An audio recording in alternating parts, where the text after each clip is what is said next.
En région aussi, à la une, la lune et les étoiles aussi dans les yeux des écoliers gardois. Ils sont une vingtaine à avoir pu dialoguer avec la Station spatiale internationale et l'astronaute Thomas Pesquet cet après-midi. On vous raconte leur échange. Enfin, voilà des enfants qui vont sans doute s'endormir ce soir avec la tête dans les étoiles en pensant à la conversation qu'ils ont eue cet après-midi avec l'astronaute Thomas Pesquet. Ce sont les élèves de 2 écoles du Gard. Ils ont eu un aperçu de la vie dans la Station spatiale internationale. Et Jérôme Curato et Pierre Trouillet étaient à Vergès avec eux.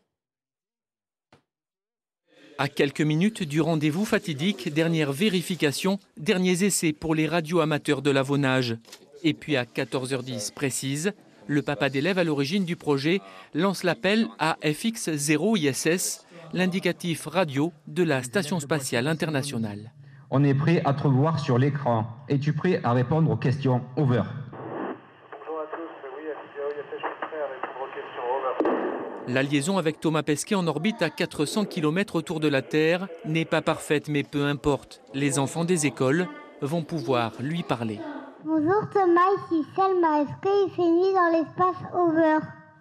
Bonjour Selma, oui, il fait nuit, tu sais qu'on fait le tour de la Terre, donc quand on est caché derrière la Terre, il fait nuit. Quand on repasse de l'autre côté, le côté où il y a le soleil, il fait jour. Donc on voit le soleil se lever et se coucher 15 fois par jour. Over. Sans perdre une seconde du précieux temps de retransmission, les 20 petits âgés de 4 à 10 ans vont scrupuleusement interroger Thomas sur ses conditions de vie et son travail à bord de l'ISS. Es-tu pressé de revenir sur Terre? Over. De pouvoir lui parler et pouvoir le voir. C'était bien? Oui, trop bien. Ça arrive qu'une fois dans une vie de faire ça et on a de la chance. On a été choisi par beaucoup d'écoles et on est content. On est vraiment tous, je pense, ravis d'avoir pu aboutir ce projet et en faire profiter tous ces enfants. Et c'est vraiment merveilleux ce qu'on vient de vivre. J'en reviens toujours pas.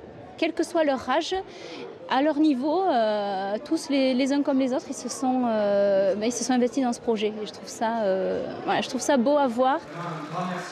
Et même si cet épilogue de l'aventure entamée il y a 1 an dans les 2 écoles n'aura duré que 10 minutes, enfants, enseignants et parents en garderont sans doute le souvenir toute leur vie.